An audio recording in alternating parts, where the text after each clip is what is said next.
Why do some tracks stick in your head for years while some disappear the moment they end? It's not the drop, it's not the mix, it's because they tell a story. But here's the thing, most producers either have no story at all, or they're trying way too hard to tell one.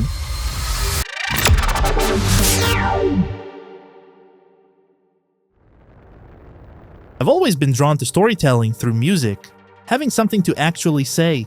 But for years, I was doing it completely wrong. I'd throw in sounds of birds chirping, airplanes flying by, people walking down the street, trains moving, thinking I was creating this deep cinematic experience. My project files looked like a sound effects library exploded. Everything was loud, in your face, because I wanted every element to be heard and help tell the story loud and clear. Here's what I didn't understand. I was relying on Foley to tell the story more than the actual music. If you took away those sound effects, the track would fall apart. It had no musical identity. And the worst part? Only I could understand what all those sounds were supposed to mean. To everyone else, it was just confusing noise. Like weird scribbles only you can read. My mixes had no dynamics either. Everything was pushed to the front, because I thought every element needed to be clearly heard. It was amateur hour disguised as artistic expression. The breakthrough came about 4 years ago when I realized something crucial. The best tracks tell their story through the music itself, not through literal sound effects. Take Ping Pong by Armin van Buuren or Helicopter by Martin Garrix and Firebeats.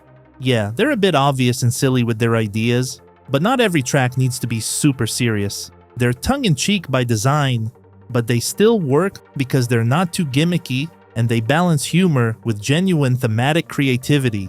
Ping Pong has a literal ping pong sound in it, but it's used in a cool and smart musical way that enhances the back and forth theme.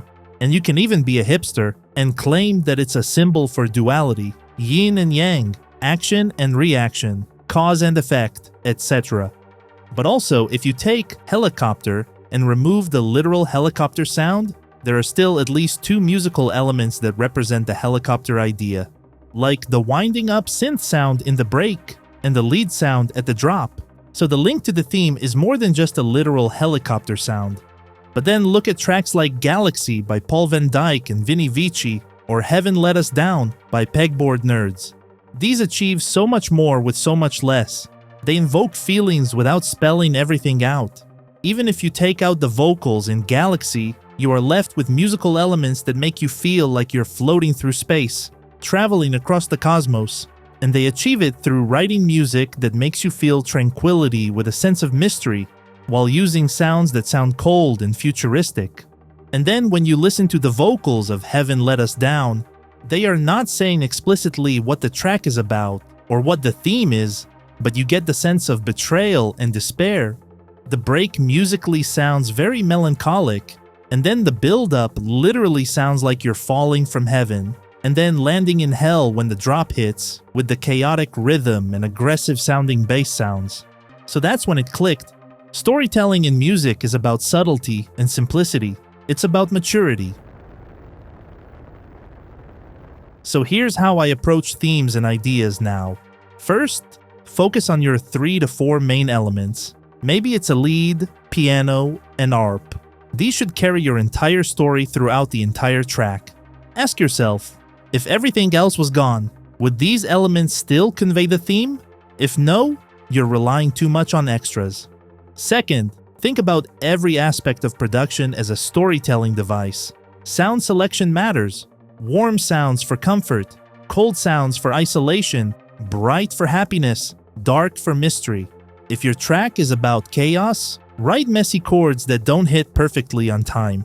If it's about joy, use major chords. The music itself should tell the story. Third, if you use Foley or effects, bury them. I'm talking -24 to -48 dB. Barely audible. Just supporting the main elements. They should enhance, not dominate. Very rarely I'll put a sound effect loud and upfront, but only if it truly fits. Fourth, use mixing and mastering to enhance the message by making subtle or bold moves that support the musical story at any given moment. But be careful to not go overboard. So here's my ultimate test. Can you describe your track's theme in one word? If you need a paragraph to explain it, then you're overcomplicating. And what I call the boomer test, I play my tracks for my mom and see what feelings they invoke in her. If an older person can immediately feel what you're going for, then you've succeeded. It's simple, clear, and good. Once I learned to be subtle, everything changed. My tracks became memorable without being obnoxious. They had substance without sounding like a Hollywood trailer. The difference? Before, I was throwing everything at the wall. Now, I think like an artist and storyteller, using musical elements to convey meaning. Every production choice, every mix decision, even the mastering, it all serves the story. And look, not every track needs a theme, but the memorable ones, they all tell a story. But speaking of memorable, there's one production move that does the exact opposite, and it makes professional tracks sound like amateur demos. So if you want to know what I'm talking about, hit subscribe, because in the next video, I'm calling out the worst production trend that I keep hearing everywhere and showing you how to do it right.